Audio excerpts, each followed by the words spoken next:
Domnul stai cu meditații murieri, cu se benedictus fructus ventris tui, Iesus. Maria Mater, ora pro nobis, nunc et in hora mortis nostra. Sede sapientia. Ora pro nobis. My dear brethren, what is Christmas for me? What is Christmas for you? We are again in Christmas season. Today Christ is born in Bethlehem.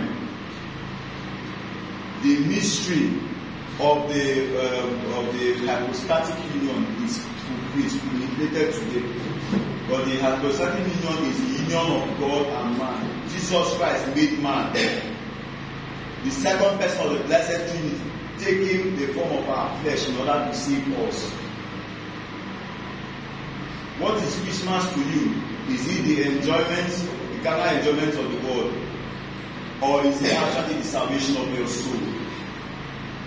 Christmas should be the salvation of your soul. Christmas should be to me the salvation of my soul. Because Christ, in the fullness of his Godhead, was made man, was not just incarnate, he was born today. Of course, he had been incarnate in the womb of the Blessed Virgin Mary already 9 months before now, on March 25th. Now, today, he is born again. He should be born anew in our hearts. That's why we mentioned it constantly during the Advent season, that Advent is a period of double preparation.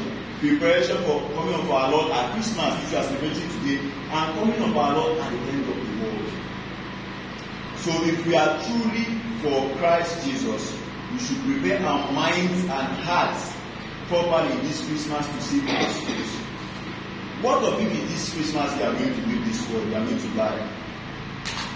Are you prepared?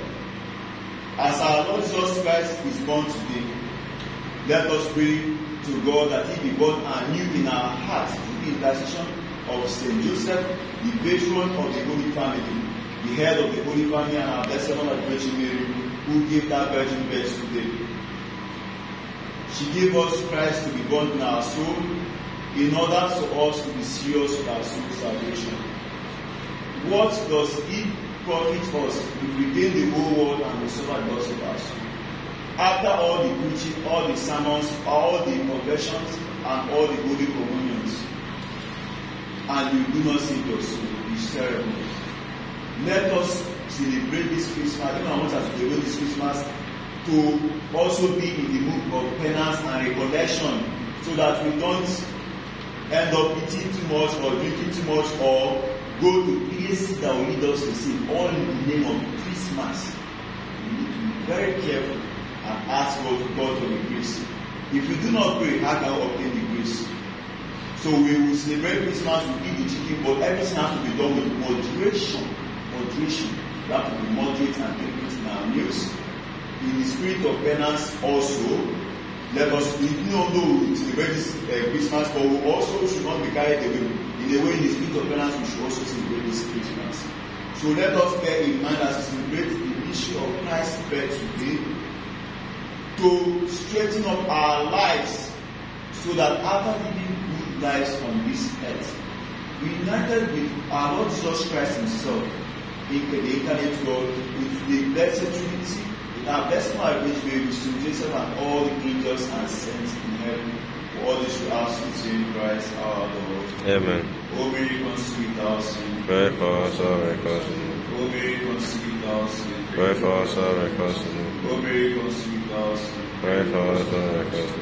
Jesus, me and Joseph. Allow your heart and my soul. Jesus, me and Joseph. Assist me and Lazarus. Jesus, me and Joseph. God, Jesus, set me in Jesus' name.